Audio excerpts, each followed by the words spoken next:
Good evening and welcome to the All City Film Network, and today this is the African American Film Review. On our show today we're going to be reviewing a film called Django, Unchained, a Quentin Tarantino film that was produced and written and directed by none other than Quentin Tarantino. The movie starred Samuel Jackson, Kerry Washington, and also Jamie Foxx, as well as Christoph Waltz, who also starred in a lot of other Quentin Tarantino films. What we're going to be doing today is looking at a trailer, looking at the making of Django Unchained, and then we'll come back and talk about some of the techniques that was used in this film. Sit back, relax, and watch this film. Thank you. Okay, let's clear out, guys. Quietly, please, for picture. Pass out the torches, please. Light them up. Everybody ready? Let's get it, boys. Get it, boys. When I read the script, I thought it was the most incredible script I read in all of my life. 3, 2, 1, action! Who has the balls and the guts and the knowledge to tell it like it really is? Yeah! Is Quentin Tarantino. When I read the script, I just remember my heart and mind being pulled in lots of different directions, but feeling like I had never seen anything like this before. How'd you like to partner up for the winter? What you mean, partner? You work with me through the winter?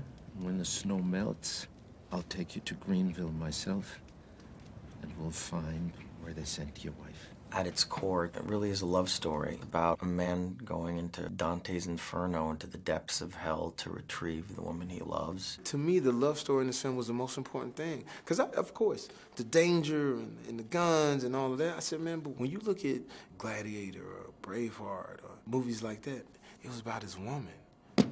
Calvin Candy. That's the repellent gentleman who owns her. Not while I got freedom. Not while I got my gun. I told Quentin, I said, what I love about the script is that I'm not gonna be able to save slavery. I ain't gonna be able to cure it. I'm not gonna be able to make a person think one way or the other, but what I can do is I can make sure that my woman knows that she's safe. It always makes me happy when people realize that at its core, this is a love story. Take us home. In a time when so much of the world was committed to the idea that people of African descent were not human, they were property, that you could have this love story take place between these two human beings is just so powerful. I need 100 black covers for 100 bad men, 100 black grapes so I can lay their ass in. I need 100 black preachers with a black sermon to tell from 100 black... One of the things I love about the movie is that Django is a real man at every point in his life. Whether he can read or not, whether he's the fastest gun in the West or not, he's a real man. And that is what gives him the capacity to learn and grow and evolve so he becomes the complete badass he is by the end of the film. He's gonna set the South right.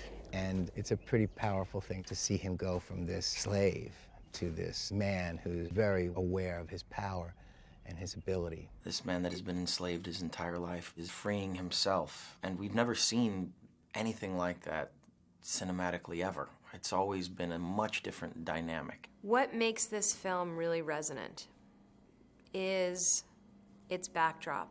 This extraordinary portrait of cruelty and slavery in this deeply disturbing part of our country's history is at the heart of it personalized by this amazing story of true love and Django going through the rings of hell to rescue the love of his life, to build a better life for the two of them that they know that they deserve. And that's what makes the movie transcend. What's your name, boy? His name is Django Freeman. I've heard tell about you.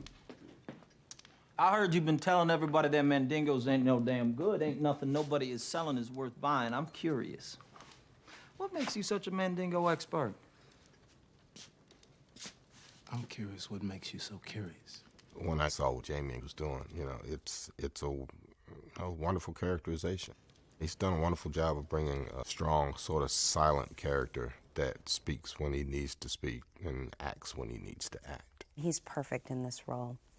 He really is so perfect. He's the perfect, courageous cowboy out for love.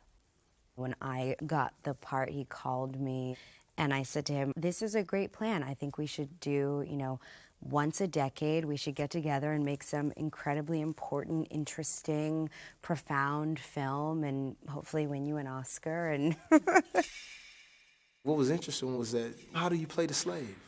A person who can't read. How do you do that when you're riding up in your Range Rover and you got your Louis Vuitton backpack on and you walking in and you got your creed on and you super fly black man, you know what I'm saying? And so now how do you go all the way back and allow the ghosts of slaves, ancestors to speak to you? What's your name?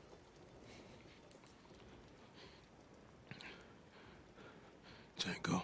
And Quentin challenged me on that. First time we went into rehearsal, I was like, nah, I want to say it like this, and I want to say it. And I was really putting me in the character. And he pulled me to the side. He says, this is what I was worried about. In grabbing someone like you, can you actually play a slave?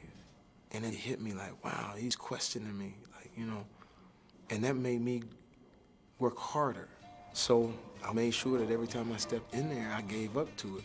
I have to say, I was pretty taken with Jamie. He really got what I was trying to do. He understood the story I was trying to tell. Also, we're fairly close in age. He's a little younger than me, but we're fairly close in age. We have similar experiences growing up. I'm from Tennessee. He's from Texas. So that means he's from Texas in the 70s. Back when they thought it was the New South, but it really wasn't. It was just better than it was in the 50s. He hasn't walked where Django's walked, but he can understand it. He gets it. He knew what this movie could be. He knew what this movie could mean to his children. The next generation of black kids growing up are going to grow up in a world where Django Unchained already exists. It could even be a rite of passage as far as watching it is concerned. And he's a great cowboy. Marrying the classic spaghetti western and the sort of George Roy Hill, Buddy, Butch and Sundance part of the film is really fascinating because Dr. Schultz and Django, they're two very different characters. Jamie and Christoph, as different as they are as personalities, have a lot in common. They're incredible actors. They have incredible senses of humor. Whoa. And they both are unlikely candidates to be cowboys. And out of that odd couple relationship came the perfect team. I'm looking for the Brittle brothers.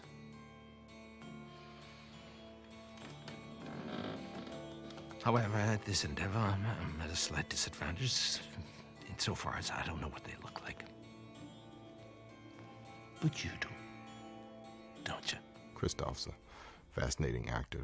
Definitely a man of many faces, and it's an intricate portrayal. It's kind of fascinating to watch. Bonsoir, petite femme noire. We're here to see Mr. Calvin Candy.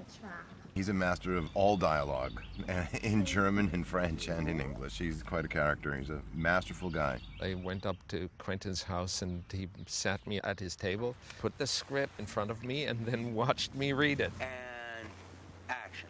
It was like a wonderful ritual. I'm sorry about putting a bullet in your beast. I was very touched that he would actually let me participate in his train of thought. Where's Ellis? He's the one hightailing it across that field right now. Me, as a fan of Christoph, like watching Inglourious Basterds, I just couldn't get enough of this dude. And I was, and you know me, I put everything on 10. I'm like, oh snap, what you did to me? I'm that dude. I'm all up here. He's like, I'm like, and look at this. And even when he put his clothes on, I was like, oh shit. Cause I was an old shit dude. That's me. Every time he walked out in his clothes, oh shit. Stop antagonizing Candy. You're going to blow this whole charade, or more than likely get us both killed. And I, for one, don't intend to die in Chickasaw County, Mississippi, USA. Explaining to Christoph about the plantation, he's like, I just cannot believe that this happened, which was absolutely great for his character, because here's a guy who's navigating through a world that's totally Greek to him. This dynamic of this master and this slave. And as I was explaining stories about what I'd gone through growing up, it was just, he shook his head and I said, don't lose that, because that's what we need in the movie. I was under the impression when you granted me an audience, it would be to discuss business. Oh, we weren't talking business yet. We were discussing my curiosity. When Leonardo walked in and he was like, y'all just think I'm the good-looking dude to have all the models? watch what's about to happen. And they said action, and we saw this dude elevate his game to a place to where you couldn't sleep at night. If you're doing a scene with him, you gotta wake up. Now, Bright Boy, I will admit you are pretty clever. But if I took this hammer here and I bashed in your skull with it, you would have the same 3 dimples in the same place as old Ben. As wonderful a leading man as Leo is, and you know, leading men don't grow on trees. It's kind of a big deal to be a good leading man. He's also a terrific character actor. I don't think he ever thinks in terms of, I'm playing the good guy, I'm playing the bad guy. He couldn't help but realize that the guy was a repellent gargoyle, all right, true that. But at the same time, I wanted him to let us get a sense of who Calvin Candy is. How could this way of life actually exist in this time period? Yo, Candy, I ain't got it in me no more. No begging. You playing on my soft heart. You in trouble now, son. And to watch Leo knee-jerk, that's what I hope people understand. When he had to say some of that language, he was like, buddy, this is, wow. And Samuel Jackson said, hey, man, it's just another Tuesday. Get over that, man. It is what it is, man. Now, shit, now. Come on, now. And to see Leo come in the next day and not speak to us. His work is very courageous, you know, because he's not that guy. You're gonna have to excuse Mr. Stone Cypher's slack-jawed gaze. He ain't never seen a nigga like you ever in his life. Ain't that right, Mr. Stone Cypher?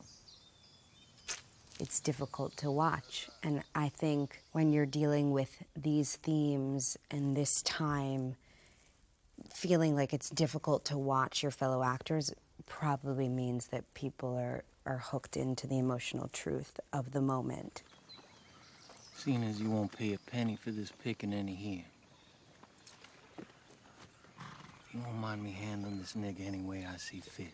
His characterization is kind of awesome, and he's brought something to the character that I didn't see on the page. I'm up to the left here now, boy. And that's made everybody else kind of step up to another place also. Sam's an amazing actor. Such a powerful force when it comes on set. I mean, you read your dialogue and you think about the scene in a very specific way, and then this tornado just comes in that is Sam Jackson, and you need to step up to the plate and and try to bring yourself up to that energy. Hello, Stephen, my boy. Yeah. Hello, my ass. Who this nigga up on that name? You could tell it's his world. He was like a dog laying down his territory. You know what I'm saying? Who the hell is this on this nag? And that was shaking. I was like, oh.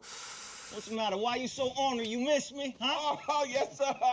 I miss you like a hog miss flop, like a baby miss mammy titty. I miss you like I misses a rock in my shoe. I mean, even in rehearsal, Jamie and I were like, whoa, what is he doing? Let's spin a knot. Go up in the guest bedroom to get too ready.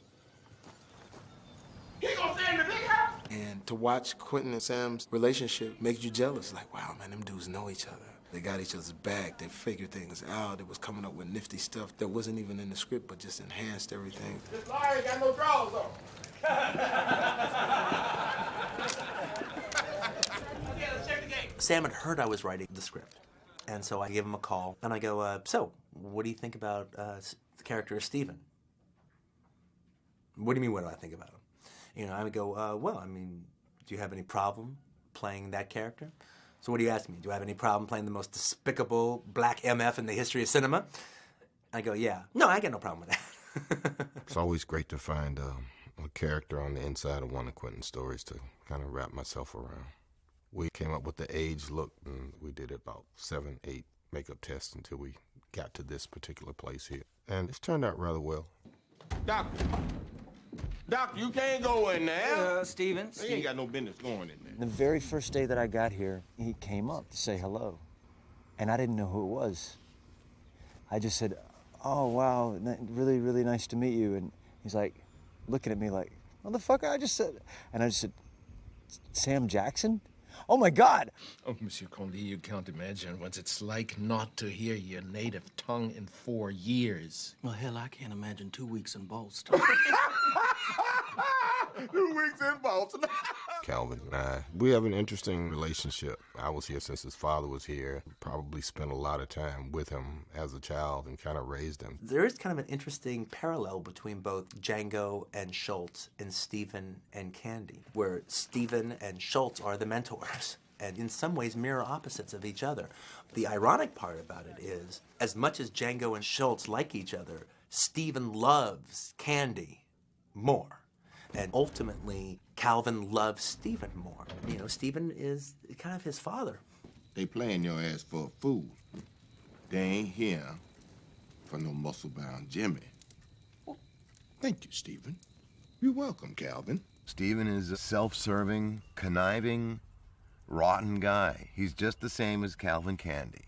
He just happens to be wearing a black skin.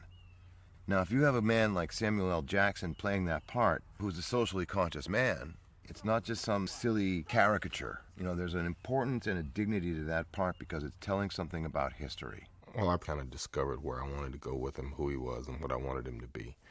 And hopefully I'll be the most hated Negro in cinematic history if I do my job right. You said you ain't know him. I don't. Yes, you do. I'm always glad to be in a creative space with Carrie. I don't. She has this very soft and gentle and sort of beautiful nature that's kind of filled with fragility that's covering this strong thing that she has inside her. Why is you lying to me? Then why is you crying? You scaring me.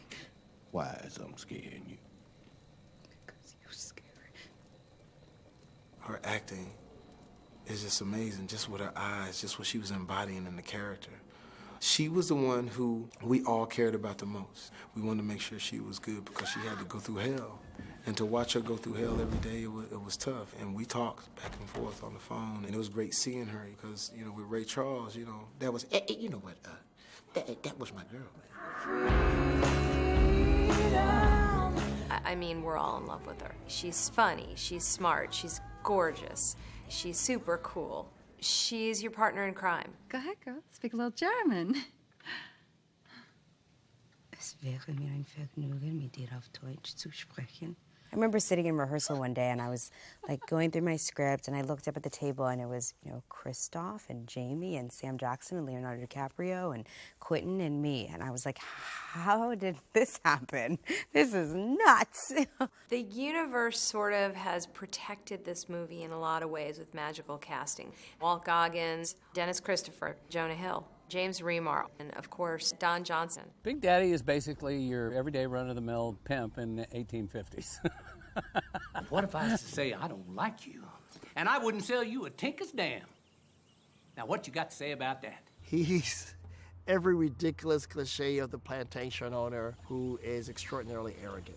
Mr. Bennett, if you are the businessman I've been led to believe you to be, I have 5,000 things I might say that could change your mind. And Quentin takes these classic stereotypes and just goes, you know what?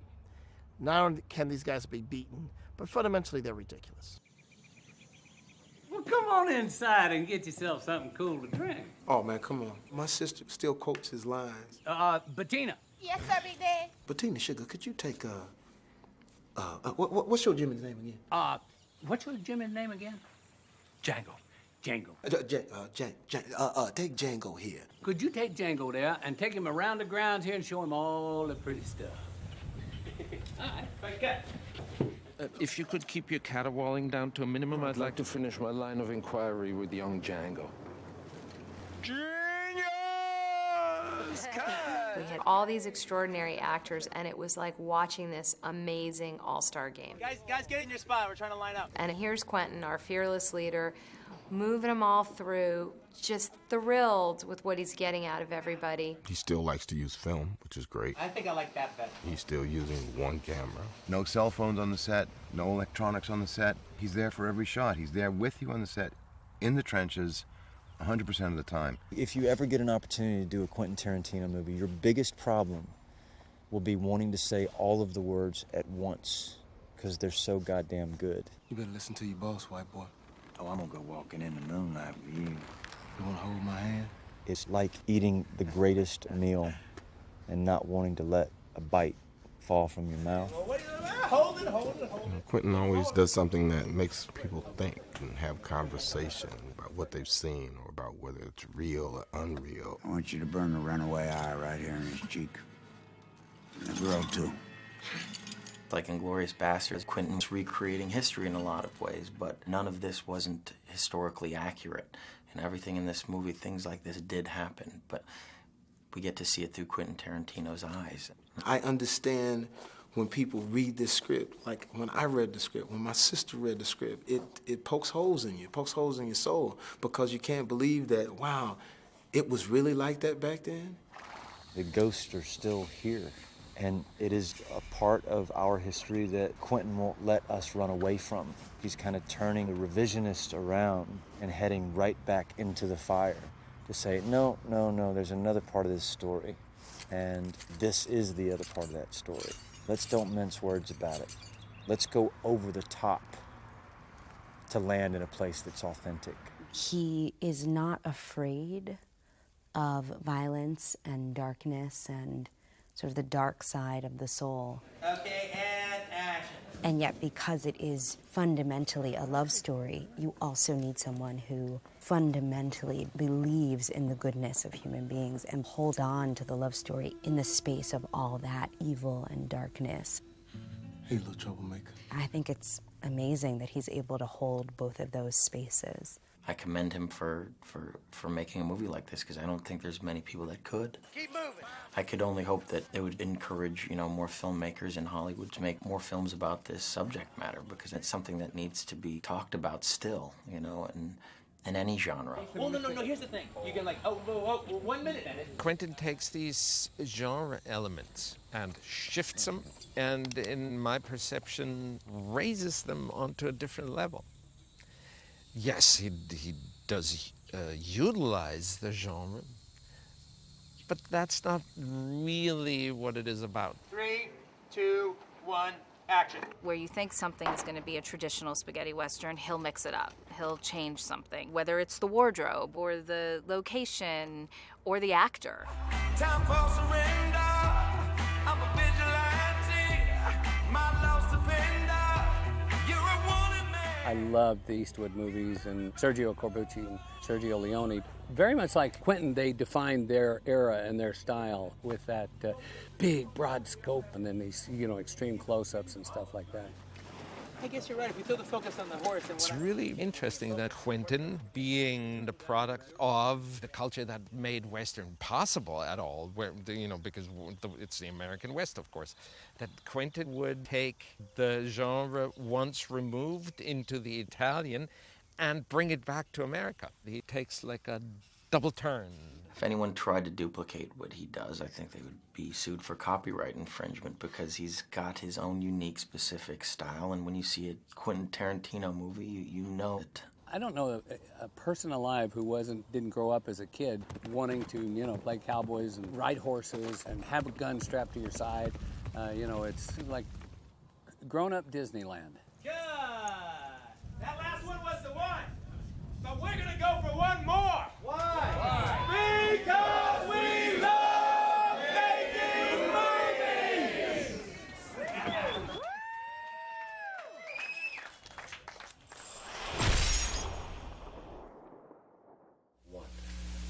Oh, I hope you enjoyed that trailer and the making of Django Unchained. Basically, what we're going to do is talk a little bit about the film. And there's been a lot said about Quentin Tarantino in the past that he uses the N-word a little bit too much. But in this film, what he tried to do is authenticate it by showing the classic slave drama. And he also threw in a little spaghetti western in there as well to make it as authentic as he possibly could. This movie had some of the major stars in it, by the way, when it's made. We had Leonardo DiCaprio, we had Kerry Washington, and we had Jamie Foxx. as well as Christoph Waltz, and a lot of other stars who was in this movie. And also we had a perfect, very good cameo by Don Johnson of the Miami Vice fame. So basically, I hope you enjoyed this, and today we're going to be wrapping it up. And just remember that we have a lot of upcoming films that we're going to be reviewing in the future. And just remember our slogan, Film Noir Forever. Thank you.